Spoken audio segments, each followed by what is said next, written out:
لا الہ الا اللہ پڑھ لا الہ الا اللہ۔ قربانی کا اہتمام کرنا چاہیے۔ قربانی کی حدیث مبارک میں فضیلت بلکہ احادیث مبارکہ میں بہت فضائل آئے ہیں۔ حضرت زید بن ارقم رضی اللہ تعالیٰ عنہ فرماتے ہیں، رسول اکرم صلی اللہ علیہ وسلم کے صحابہ نے پوچھا، یا رسول اللہ ما ھذی الاضاحی، اللہ کے نبی یہ قربانی کیا ہے؟ قربانی کی حیثیت کیا ہے؟ تو رسول اکرم صلی اللہ علیہ وسلم فرمایا، سنت ابیکم ابراہیم علیہ السلام، یہ تمہارے دادا حضرت ابراہیم کی مبارک سنت اور ان کا طریقہ ہے۔ صحابہ نے پوچھا، فما لنا فیہا یا رسول اللہ، ہم قربانی دیں گے تو ہمیں اس پر اجر میں کیا ملے گا؟ فرمایا، بکل شعرۃ حسنہ، ہر بال کے بدلے ایک نیکی ملے گی۔ پوچھا، فالصوف، یا رسول اللہ جن جانوروں کی اون ہوتی ہے؟ فرمایا، بکل شعرۃ من الصوف حسنہ، وہاں بھی ہر بال کے بدلے میں ایک نیکی ملے گی۔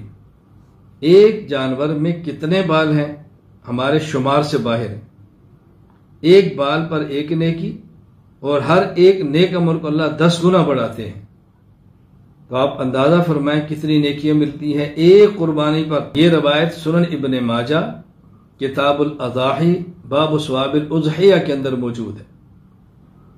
حضرت ام المومنین امی عائشہ رضی اللہ تعالیٰ عنہ فرماتی ہیں، رسول اکرم صلی اللہ علیہ وسلم نے ارشاد فرمایا، ما عمل آدمی من عمل یوم النحر احب الی اللہ من احراق الدم انه لیأتی یوم القیامت بقرونها واشعارها واضلافها وان الدم یقع من اللہ بمکان قبل ان یقع من الارض فطیبوا بها نفسا۔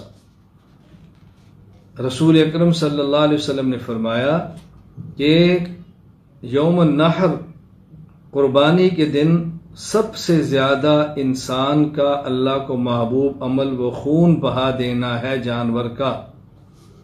قیامت کے دن یہ جانور اپنے سینگ، اپنے بال اور اپنے کھروں کے ساتھ آئے گا، اور زمین پر اس کا خون گرنے سے پہلے زمین پر اس کا خون گرنے سے پہلے اس جانور کے خون کو شرف قبولیت مل جاتا ہے۔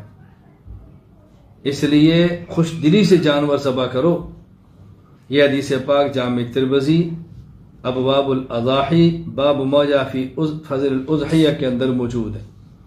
اب دیکھیں یہاں رسول اکرم صلی اللہ علیہ وسلم نے قربانی کے جانور کے بال، قربانی کے جانور کی اون، قربانی کے جانور کے سینگ، قربانی کے جانور کے کھر، اس کا اجر بیان فرمایا، گوشت کا اجر بیان نہیں فرمایا۔ یہ بتانا مقصود ہے کہ وہ اجزاء قربانی کے جانور کے جو پھینک دیے جاتے ہیں اس پر اتنا اجر ملتا ہے، تو آپ اندازہ فرمائیں کہ اس کے دماغ پر، اس کے گوشت پر، اس کے پائے پر، اس کی کلیجی پر اللہ کتنا اجر عطا فرمائے۔ اللہ ہم سب کو قربانی کرنے کی توفیق عطا فرمائے۔